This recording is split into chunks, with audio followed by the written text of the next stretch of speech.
As usual, we'll go in and look at the 512 syllabus just quickly.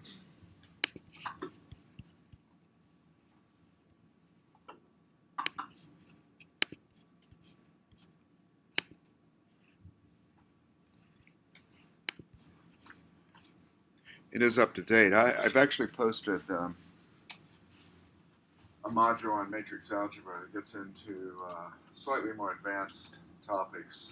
We're not perhaps going to cover all of those, but for those of you that are weak on matrix algebra, I have a bit of review, and I have some R code.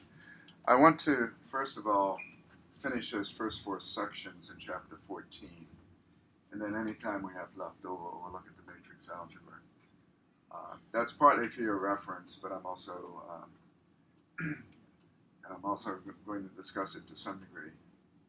So if we finish the first 4 sections, then when we get back after the break that week, we'll spend on regression for the rest of the chapter with maybe a little bit of matrix algebra thrown in. And then the last day, I may demonstrate the last section, which is on logistic regression, and then we'll be talking about doing some review for the final, which will be on December the 12th at 11 p.m. here. Okay? Yeah. So the final exam will focus on the last part of the. For the most part, I mean, it will go back. It will go back into 10 and 11. It probably won't go before that. But 9 was regression, and we're sort of generalizing regression. Most of the questions will be from 12 on, but there'll be a little bit back in the chapters. Chapters 10 and 11 set the stage for some of the topics that follow. But I'll review that. I'll review that later.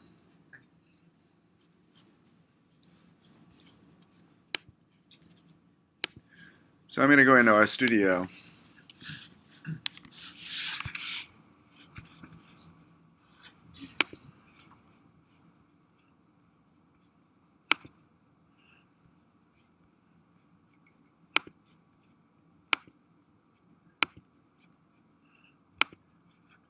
Go into chapter 14. And I'm going to be looking at these notes that say C14S1, which actually includes more than just section 1. It goes up through 4. Let me set the working directory. I'm actually going to clear the console. Okay, so the working directory should be set as, yeah, C14S1. Excuse me. Let me go ahead and knit this and just sort of review where we've been, and then we'll start up again.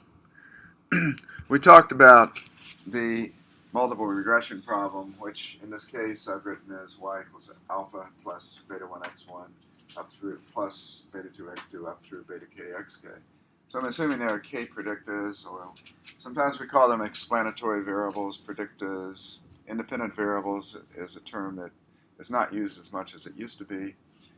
When you talk about dependent and independent variables, y being the dependent variable, people tend to confuse that with the statistical concept of dependency and independency, and it's in terms of probability, and that's not what we're referring to here. But again, you may say outcome variable, explanatory variable. There are different terms that are used. Technically, in a regression model, the x's are fixed, and meaning you fix them in advance, and you measure y, and so the only source of variability is the epsilon. Often that's not the case. Often both the x's and the y's are random. And in that case, we look at a conditional model. That is, we look at the expected value of y given x, and you get the same thing. And in terms of the null hypotheses, there's really no difference. The difference comes in when you're looking at alternative hypotheses. So for all intents and purposes, whether the x's are fixed or random, we're sort of blurring over that distinction. In a more advanced course, you may not blur over that quite so much. But again, in this course, we're going to blur that distinction between the fixed x and random x case. Technically, I'm going to be talking about the fixed x case, but then you'll see some of the examples are actually for the random x case. The distinction is less than you might think in terms of the practical aspects of regression. So we're going to get least squares estimate. We have to estimate the parameters. There are actually 5 parameters. There's actually k plus 2 parameters. There's beta 1 up through beta k. We have k parameters, then we have alpha, and then we also have sigma squared. So those are the k plus 2 parameters. And then if you look at, we're going to try to estimate those parameters, the symbols, that is the Greek symbols. We're going to try to estimate them using a principle called least squares. So if you wanted to sort of get the idea of what I'm talking about, again, just sort of visualize a table with x1 along one face and x2 along the other face, and coming up orthogonal to the table is y, and there's a swarm of points, data points in 3-dimensional space. Each point has 3 dimensions. It has an x1 dimension, an x2 dimension, and a y dimension. And if the vertical axis is the y, then if I take that point, I can project it to the x1 axis or the x2 axis or the y axis. In other words, there are 3 coordinates for each point. And what I'm going to do is fit a plane through those points such that the vertical deviations, by vertical I mean parallel to the y-axis, those vertical deviations are the residuals, because the predicted values are going to lie on the plane. There's an infinite number of planes that you could fit, but we want to find the plane such that the sum of the y sub I minus y hats, where the y hats are in the plane. In other words, the sum of squares of those residuals are minimized. So if you think about a plane and you tilt it around in different directions, it's going to be one place. There's going to be one place where the sum of squares of the y sub I minus y hat squared are minimized. And that's going to be the regression plane that we fit. Or we could call it a hyperplane in higher dimensions. And we do that. That's called the principle of least squares because you're minimizing the sum of squares of residuals. And it turns out that if you look at this equation, sum of the y minus y hat squared, well, y hat is going to be estimated by a plus b1 x1 plus b2 x2. Now notice that here I've used a's and b's, not alphas and betas, because a's and b's are going to be the statistics. In other words, a estimates alpha, b1 estimates beta 1, and so forth. We tend to use Greek symbols for parameters. And what are parameters? Parameters are characteristics of a population. We don't know the parameters. Okay, they're part of the model, but we don't know the alphas and betas. That's why we're collecting data, is to estimate the alphas, betas, and so forth. And so A estimates alpha, B1 estimates beta 1, B2 estimates beta 2. And we can also get an estimate of the residual variation, which estimates the sigma squared. Now, it turns out that if you know any calculus, you know that we could solve this equation by taking the derivative with respect to A, B1, and B2, and setting those derivatives to 0. We have 3 equations and 3 unknowns. Now, what we're actually going to do is center the data.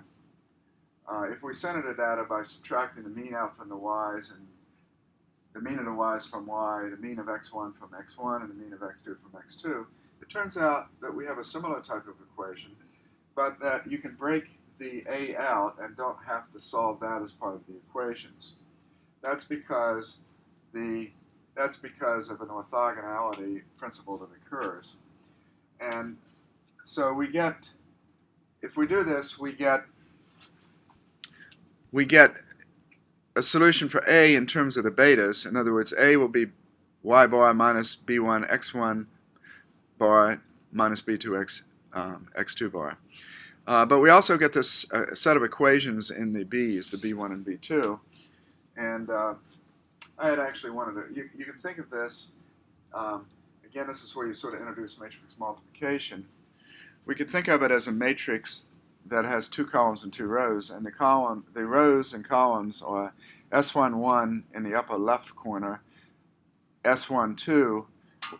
In other words, if you remove the b's from this, what remains in terms of those s's is in fact a matrix, and then we multiply that by a vector that has b1 and b2, and then this equals a vector that's this side. So we could write that. I meant to do that, but I ran out of time. So we can express that in matrix notation. Now I've defined the S11s, S22s, and so forth below. S11 is just the sum of squares of the xi's minus x1i's. I should say x1i's.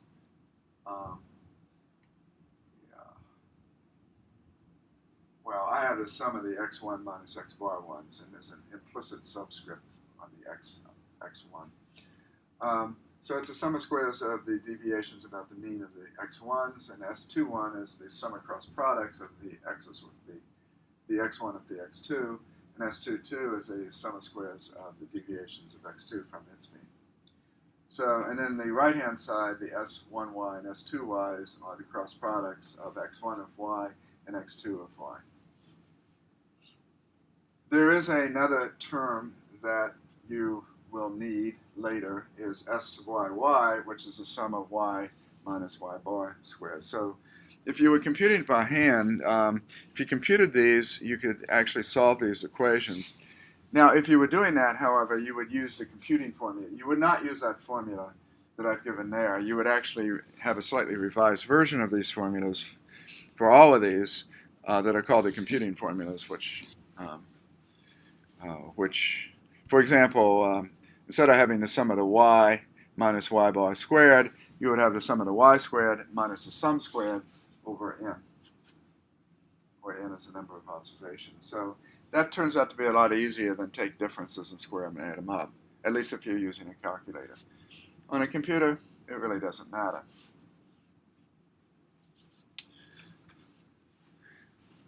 So these equations, we have 2 equations here. Now remember, we know the s's. What we don't know are the b1 and b2. So it wouldn't be all that hard. For this simple problem, you could use substitution techniques to find b1 and b2, and that's something you probably had in the 7th grade, where you did a simple substitution to solve 2 equations. You certainly had it the first time you had algebra. And so that is not very difficult to do. The book shows you a systematic way of doing that. Again, I'm going to focus on how you do it in R. So if you take this simple example, which is in the book, and I went through this last time, so I'm just going to go through it quickly again. So, you know, we read in the data, the HP data, and this is a printout of it, and then we get n and k. K is 2. We only have 2 regressives, which are age and weight. And we're predicting y, which is systolic blood pressure. The number of observations is only 7. And here, what I'm doing here, when I say x1 is equal to age minus the mean of age, I'm centering it. I'm centering about the mean. So what I'm doing is get the deviations about the mean for age and for weight. And then I c-bind x1 and x2. And then I center the y also. Now, what I called S, I'm sort of mimicking S of xx is simply the transpose of x and matrix multiplied times y. Now, if you look at the example that's in the next, it's actually listed as today called matrix algebra. I will show you in some detail what we mean by matrix multiplication, what do we mean by transpose. This matrix is a 2 by 2 matrix in our case. There are 2 rows and 2 columns. The transpose simply interchanges rows and columns. And matrix multiply takes the first row and takes what's called the inner product of the first row with the first column. So I take the transpose of x, and I take the first row of that transpose matrix and multiply it times the first column of x. And so I multiply each element, let's say the 1, 1 element with the transpose of x with the 1, 1 element of x, and then I take the 1, 2 element, and I multiply it together. Then I take the 1, 2 element of the transpose of x and multiply it times the 2, 1 element. When I say 2, 1, I mean second row, first column. And I multiply those together, and I add those two quantities together. This implies that the number of column, if I multiply A times B, where A and B are matrices, that means the number of columns of A must equal to the number of rows of B. But again, I'm going to show you how to do that in that matrix algebra module that we'll look at later or look at next time, or you can look at on your own. That's going to show you how this matrix multiplication works if you're not familiar with it. So we actually end up with what's called a sum of squares for this is the sum of squares and cross products for the x's. And so this is my 2 by 2 matrix that I get by matrix multiplying. Now, what is that? Well, that corresponds to the S11, S12, S21, and S22. In other words, that matrix, S11 is equal to 1536, S12 is equal to 576, and notice that it's symmetric, and by symmetric we mean that you can transpose it and you get the same thing back. If I transpose that matrix, notice that the off-diagonal elements are equal. So if I transpose the matrix, I get the same thing back. That's what we mean by a symmetric matrix. The sum of squares of x2 is 390, and that's the S sub 22. So these four quantities in this equation are the S11, S12, S21, and S22. Now, I also need to get the S1y's and S2y's. And now what I'm going to do is matrix multiply the transpose of x times y, matrix multiply y, and I'm going to name that to just be called y. And now these two numbers are S1y and S2y. So now, if you go back to this equation, I know everything except the b's. And at this point, you could simply do a substitution technique, and you could solve for b1 and b2. Now, for those of you who know matrix algebra, if I have a matrix times the b equal this right-hand side, I could simply invert the matrix and multiply it times the right-hand side to get the solution. That's not actually the way R does it. R does it with what's called a QR decomposition. And there are a lot of different ways of doing a QR decomposition. And that's in the notes that we'll talk about next time. I just want to mention that R has a much more efficient way. It does not take an inverse. It has a much more efficient way of actually calculating the regression coefficients. And the method that it uses is actually the same as the method that it uses to do the analysis of variance and so forth that we've been running. You may have noticed that X matrix that we've got, what I call the design matrix. Remember I did that on several examples? That X matrix, if I take the transpose of that times X, I'm getting something similar to this. The difference is, instead of having quantitative values, I have things like 1s and 0s and minus 1s. And although remember when we had a covariate, we had 1s and 0s and minus 1s, but we also had the X value, which is sort of a mixture of the analysis variance model and this regression model. So it's actually the same idea, how all the models that we've been doing since chapter 10, and actually chapter 9, the method used to solve it by R is the same underneath, and it is the QR decomposition.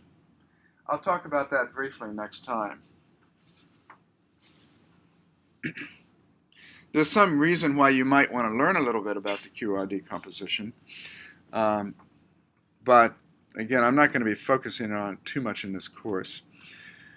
Okay, so we have all the pieces we need, and let me just say that if I say here I have an x, what can I multiply x by to get 1? And what is the answer? 1 over x, right? X times 1 over x equals 1. And we call 1 over x the reciprocal of x, okay? Now the only issue is, let's suppose x is 0. Then that's what we call a singularity, and the reciprocal doesn't exist.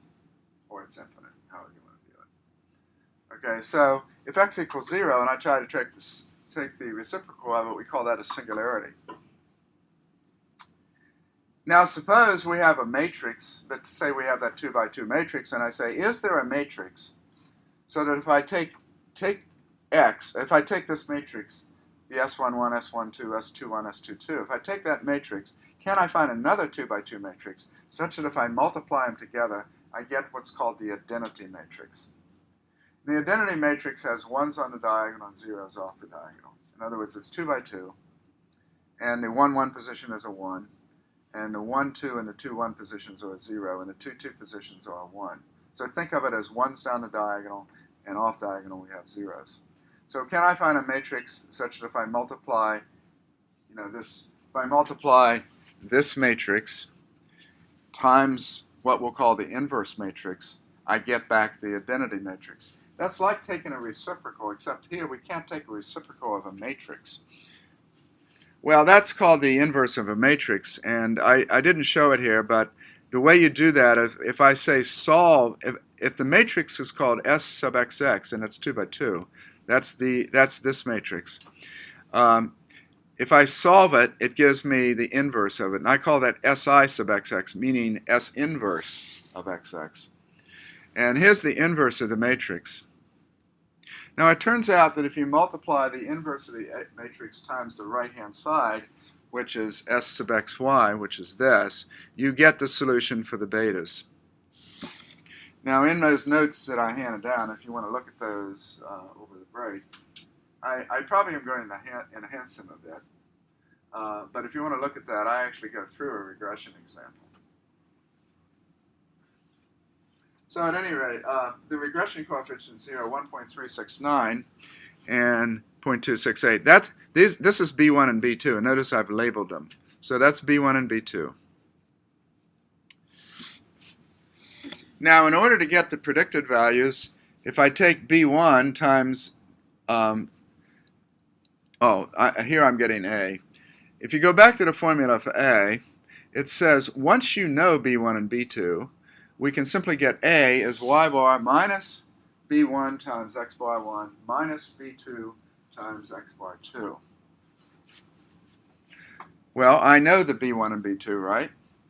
So I can simply go in and look at this equation where I take B1 times the mean of age minus, I want the mean of y bar, minus B1 times x bar 1 minus B times x bar 2, and I get A is 52.23.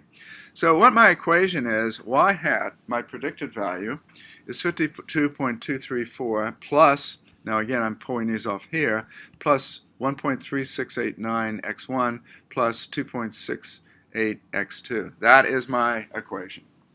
That is my prediction equation. You give me a new value for age and weight, I can give you a predicted value of systolic blood pressure.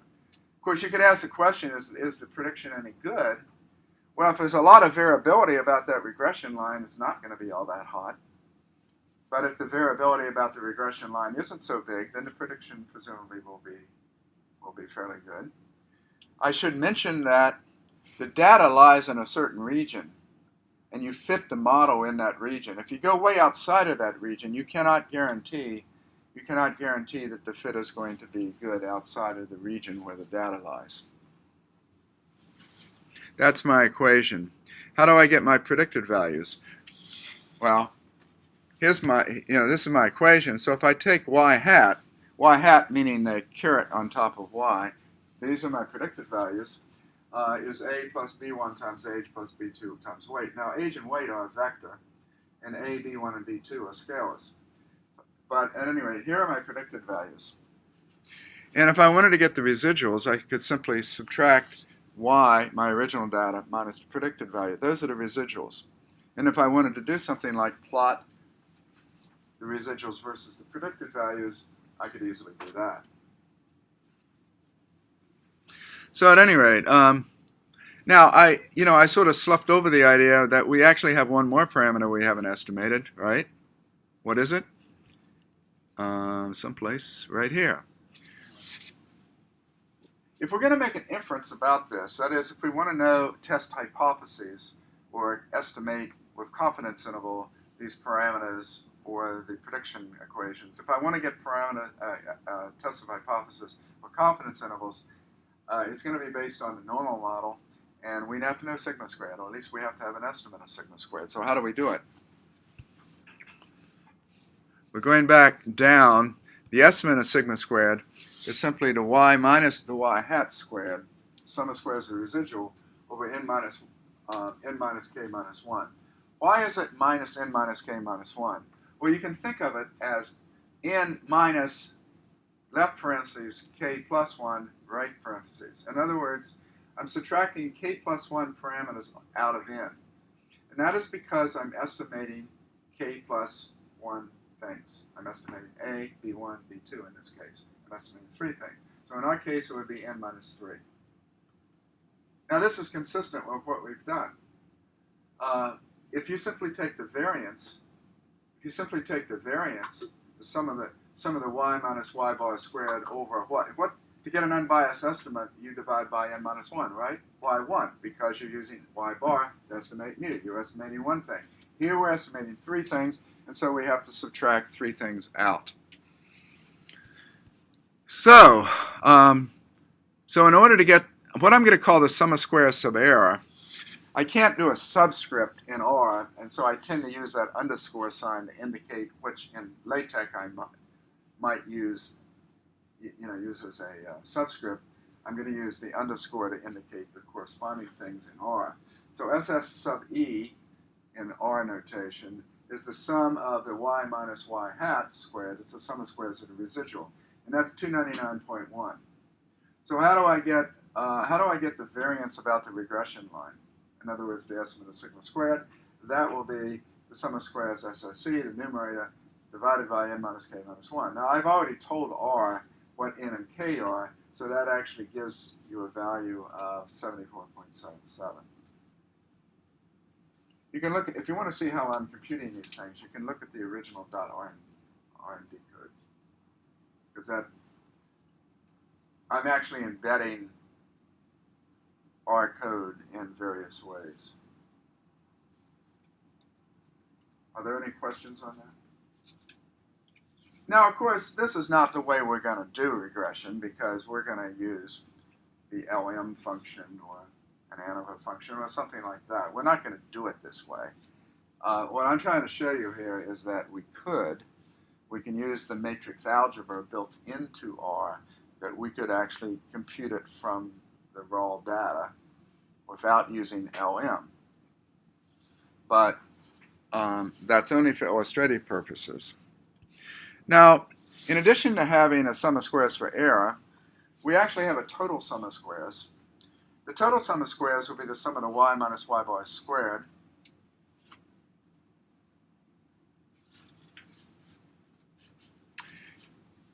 well, the difference between the totals, and that has n minus 1 degrees of freedom, the difference between the total sum of squares and the residual sum of squares is what we call the regression sum of squares. It's a sum of squares due to regression.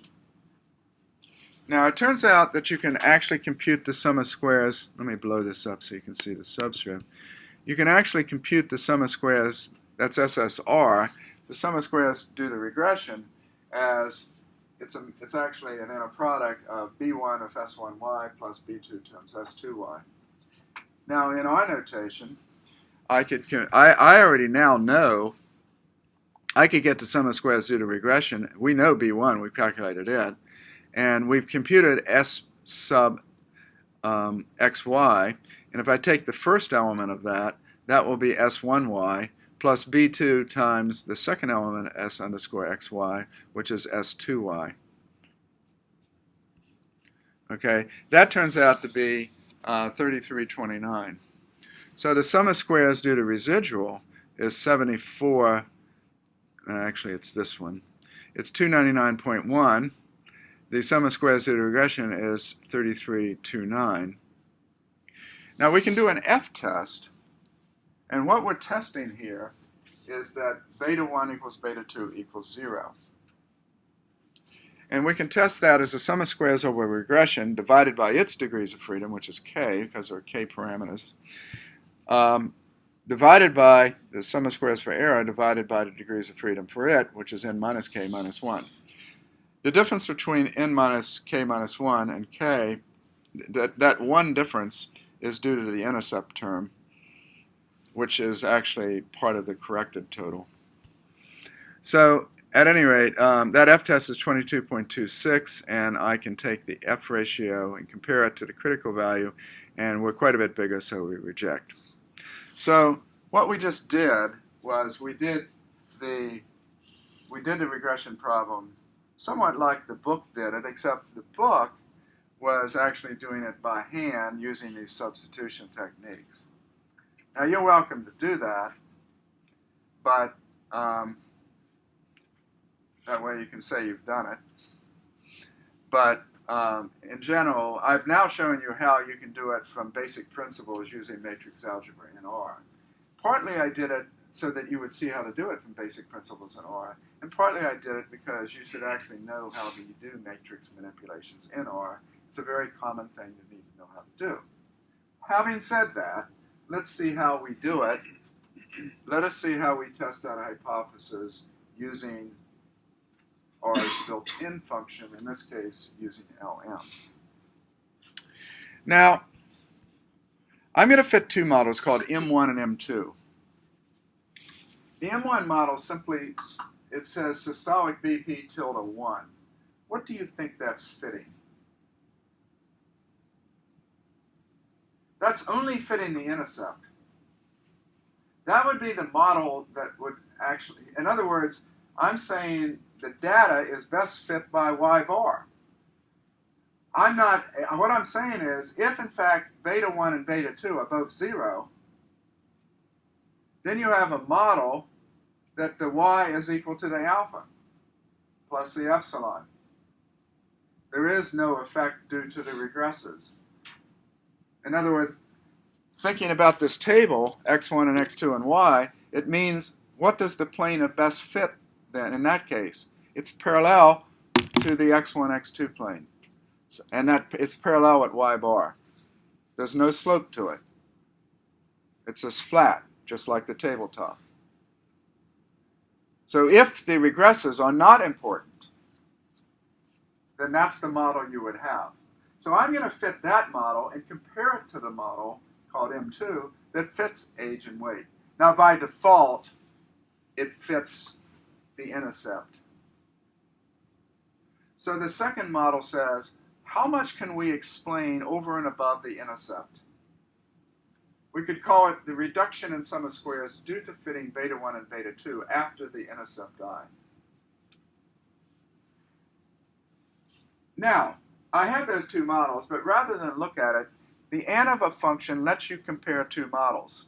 It lets you compare, in this case, M1 to M2.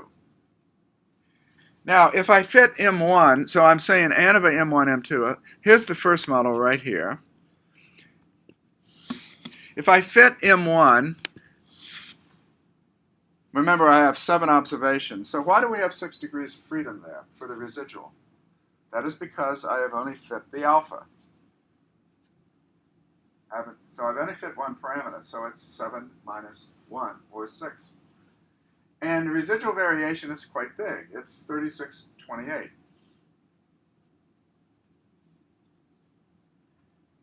Now suppose I fit a model that fits the 3 parameters, the intercept, the beta 1, and beta 2. That's the second model. Now I have 4 degrees of freedom for residual. Why?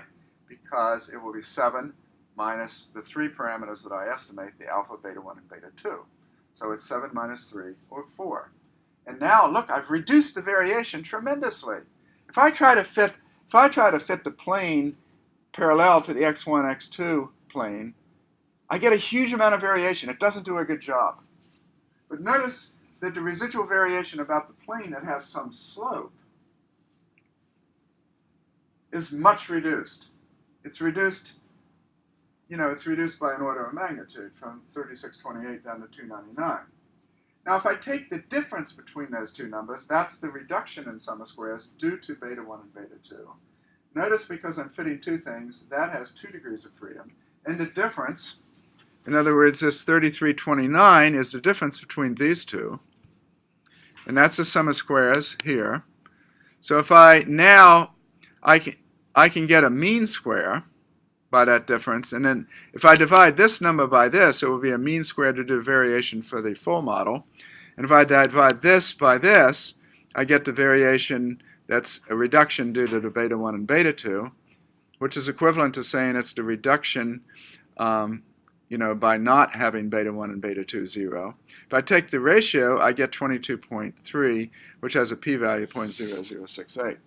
What this tells us is that we should reject the hypothesis and conclude the null hypothesis being that beta 1 equals beta 2 equals 0. We reject that soundly. We conclude that there is a slope. It's a plane, though. Now, we don't know whether beta 1 and beta 2 are both significant. In other words, we don't know whether age and weight are both important. Maybe only one of them is important. So we need to examine this a little more closely, right? We need to examine it more closely to see if, in fact, both are significant. Now, before we do this, I'm going to look at a concept called multiple correlation. Multiple correlation, you can think of it as a correlation between the y's and the y hats. If we have a good fit, y hat should be close to y. And therefore, the correlation of y hat with y should be high. So if I look at the correlation, if you remember from intro stat, that if I have two variables and I take their correlation, it looks something like this. Notice I have y minus y bar, the cross product with y hat minus y bar. And then in the denominator, it has y minus y bar squared, and then y hat minus y bar squared. And notice there's a square root for that whole denominator. Now you can show that r is between 0 and 1. Now, of course, in r, we can get this quite simply. We can simply get, there's a function called core, which gets the correlation. And that, if I get the correlation between the y variable, which is systolic blood pre, and y hat, which we previously computed, it turns out that the correlation is 0.975. And so that says, wow, that's a very high correlation. It looks like we do a good job. Because the highest you can get is 1. 0 means no correlation. But we actually use a quantity called r squared, what's called the coefficient of determination. R squared is simply the square of the correlation, which is 0.9176. R squared is the percent of variability explained by the regression. In other words, R squared, if you look at this formula right here, it's the sum of squares due to regression over the total sum of squares. That's what we call by R squared. This is how you can compute it. But it's 3228.9. That's a regression sum of squares divided by 3628.0. It's the ratio of those two sums of squares, which we computed back up in here someplace. Here's the 3229. That's the sum of squares due to regression. Where did we get? Right here is the 3628, that's the regression fitting just the intercept model. So those two quantities give us our R squared.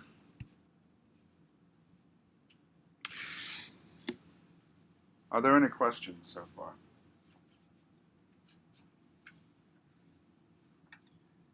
Now, the multiple correlation, there's a population value for the multiple correlation. Let me call that P. R is the estimate of P. If I had an infinite sample and got the correlation, that would be P. I don't know P. P is the multiple correlation based upon the probability model, not based upon any given data set I derive from that probability model. So P is a parameter. R is a statistic. You need to get that sunk in. A parameter is an unknown characteristic of the model or the population. A statistic is an estimate of one of those parameters. What we call estimates are a type of statistic that estimate parameters. Now it turns out that we could test a hypothesis that beta 1 equals beta 2 equals 0 is equivalent to the hypothesis that P equals 0, that the population multiple correlation is 0, versus that it's greater than 0. And you can actually test that with an F-test as R squared over K divided by 1 minus R squared over N minus K minus 1. Well, I did that right here. Notice that it's 22.26. Does that number seem familiar? It should, because that's the number I computed here, right here. The two numbers are in fact identical. Testing that the multiple correlation is 0 is equivalent to testing that all the regression coefficients are 0, not including the alpha, but all the betas are 0. So those are the two things. We can look at it from the point of view of correlation, and you would want to do that perhaps if the x's are actually random and not fixed. So let's go into section 4.3.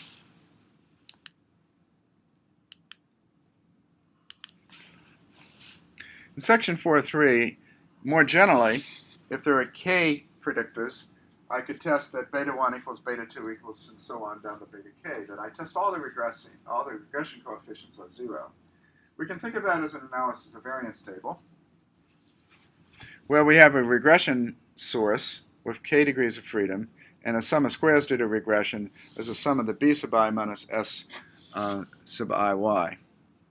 And then an error, which is n minus k minus 1, which is a total sum of squares, minus the sum of b sub iy, s sub iy. And then a total source, which is n minus 1, which is the sum of squares for total, which is just the sum of the y sub I minus y bar squared. The f-test, again, turns out to be the mean square or the sum of square. The mean square is simply the sum of squares divided by the degrees of freedom. So the f-test is the mean square for regression over the mean square for error, with k and n minus 1, k and n minus k minus 1 degrees of freedom. And if the f is bigger than the critical value, then we reject, or if the p-value is too small, then again we reject. So more generally, this is the more general problem where we have k predictors. It's done exactly the same way. And we can use the LM function in order to do it. Now, I said that, okay, we reject and say, yeah, there's something there. At least one of the predictors is significant. And then you might ask, well, which one? That's sort of like the multiple comparison problem we had back in chapter 11. Do you remember that? At the end of the chapter, we did multiple comparisons.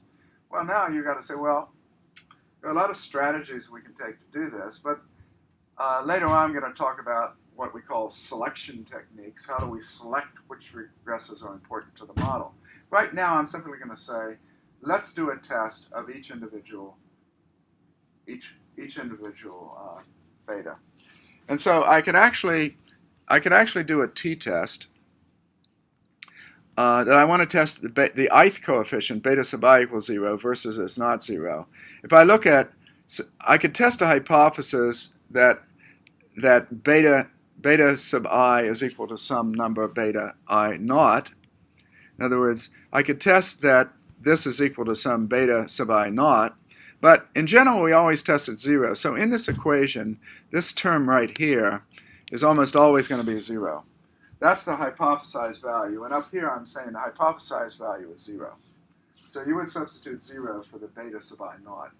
Beta sub I naught is the null value. It doesn't have to be 0. I could test the hypothesis that the beta sub I naught is 1. I could, but generally we're going to test that it's 0. So typically this second term over here in the numerator is 0. And then I have to divide. This is a typical way we do a t-test. We have a statistic divided by the standard error of that statistic. So what is the standard error of the estimate of b sub I? Well, it turns out that we had computed s squared sub y dot x. That was the residual variance. That s squared sub y dot x, I computed someplace up here. Where did I compute it? Right here. Yeah, right here. I computed it. And right here, in our case, it was 74.77. Okay, so, but right now, I think I'll add some more text to this, but right now, it's the square root of the p sub I times s squared sub y dot x. Now, what is the p sub I? Do you remember I said that s sub xx, we could take that's that 2 by 2 matrix in our case, that has S11, S12, S21, S22. S sub xx minus 1 means the inverse, the minus 1 in the exponent of that means inverse. So if I take the inverse of that, and P sub ii is the ith diagonal element of that, I'll show you later why. I'll put a little more text in here to show you why that, if I multiply P sub ii, where P sub ii is the ith diagonal element of this inverse matrix of the cross products of the x's, I'll show you, I'll give you some more detail. I'll put some more details in here to show you why that, in fact, is the standard error if I take the square root of it.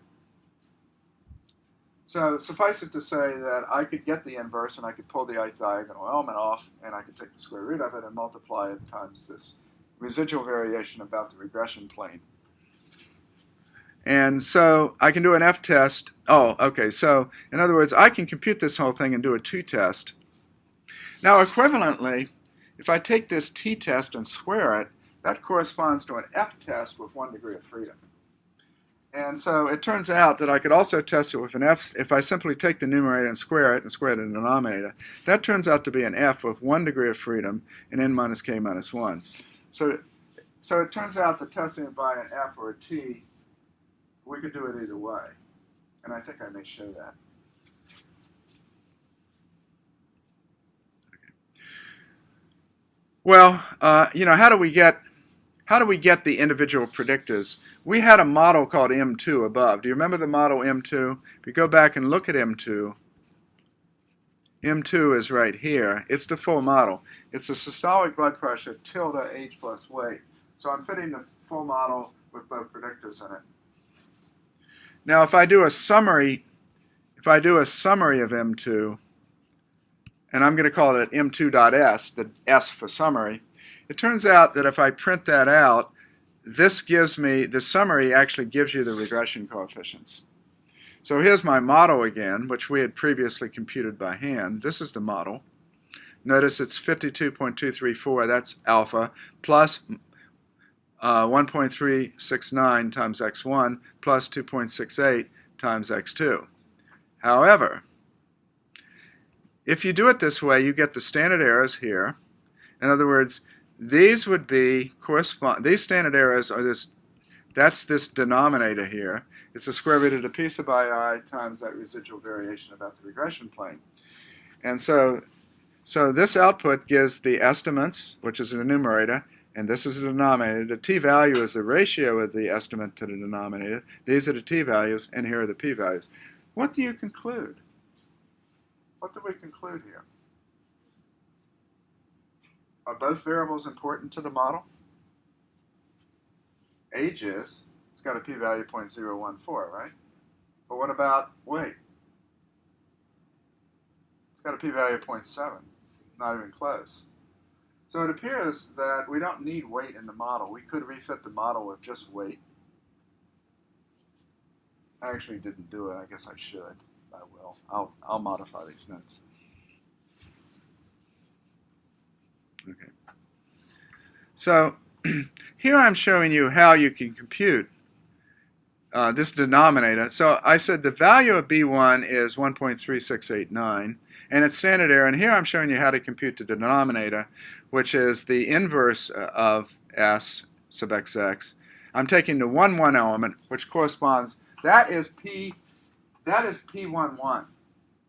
And if I multiply P11 times this S squared sub x dot y, this is a standard error of 0.3303. Let's take a look. In other words, right here, this number I did by hand is this one right here. It's a standard error. This is the estimate. And then down here, I say the value is 0.268. That's this value. We had estimated it using R before by sort of matrix algebra. And then if I take the square root of the P22 times this variance, I get 0.6555, which is this number. So this shows you how we could compute it by hand. Now you're going to need to read through the book. Don't just read what I wrote. The book gives more details, but you're going to need to read through the book and work I not only recommend you read the notes, but you work through the notes see how R does this stuff. Now, you remember the problem we had with what I call type 1 and type 2 sums of squares. Now suppose we simply said, okay, I fit M2, now I'm going to do an ANOVA function. Instead of looking at the summary function, suppose I look at ANOVA. And I'm going to call that M2.A for the ANOVA. Now if I look at this model, it turns out that the inferences concerning weight are correct, but the inferences for age are not correct. Or at least, what we're doing on a type 1 sum of squares, which is what R does by default, that's looking at age in the model without weight. But when it looks at weight, it looks at weight adjusted for age. So the test for weight, the 0.17 and the point, I want you to notice, I don't know if I can get them both on.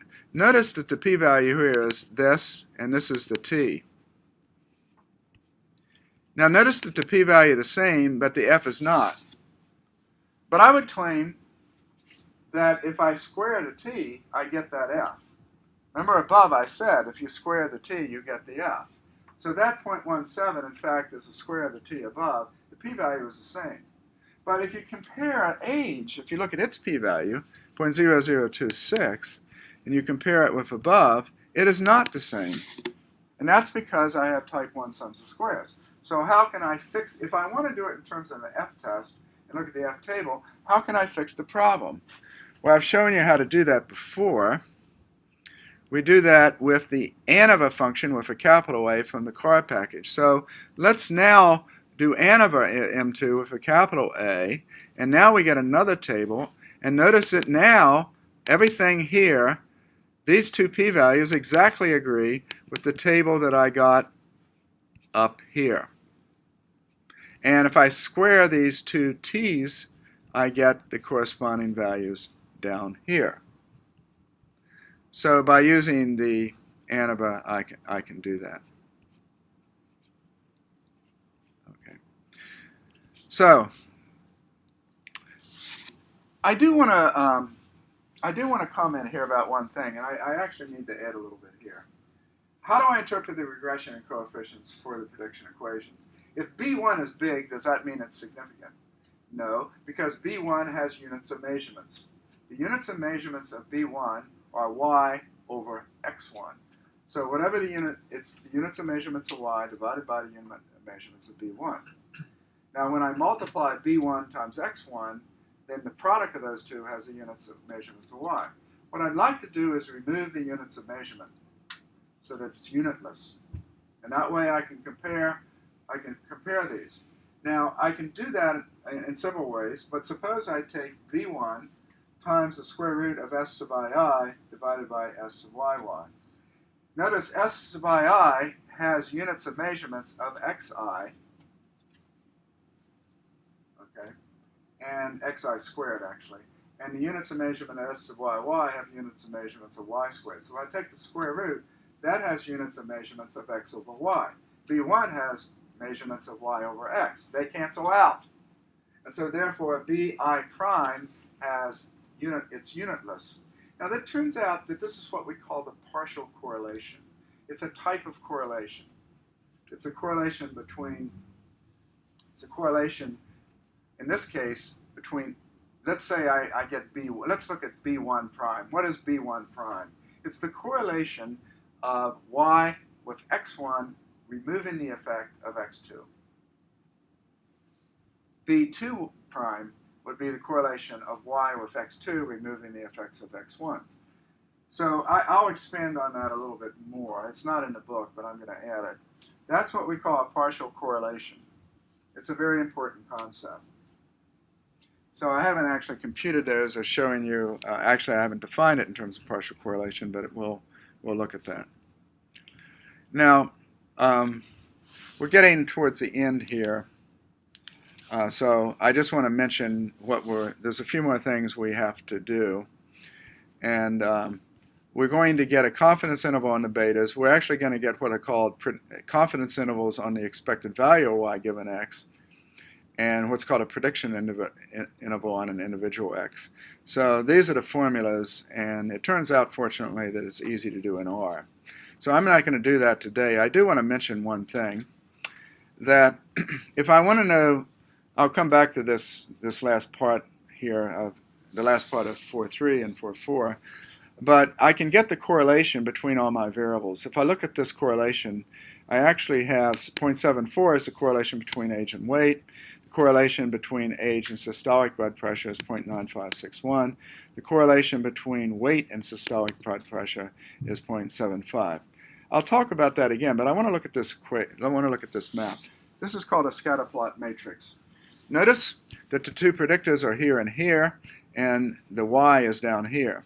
This graph right here is the graph that looks at the relationship between age and systolic.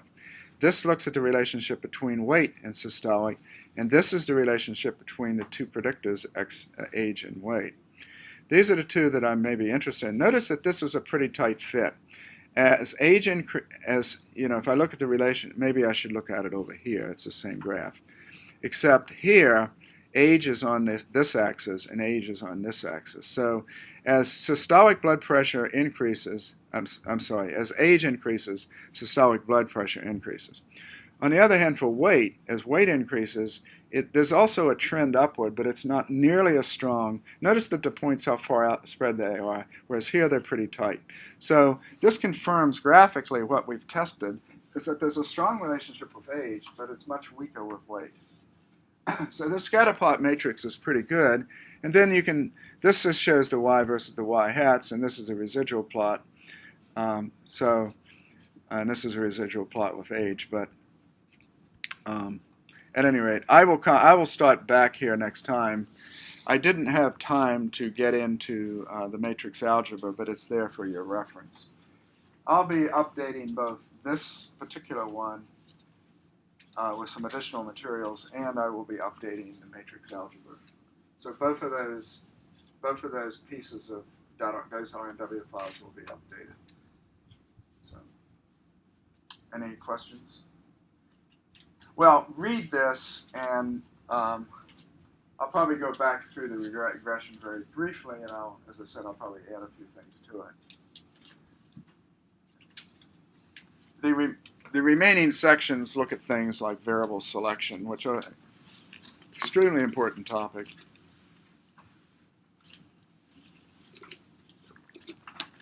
It also discusses polynomial regression. And obviously there's some other variations on this. Polynomial regression is fairly simple, it turns out, just having x squared, x cubed, and so forth. There's some pitfalls. But there's another type of regression called nonlinear regression, which is not as easy.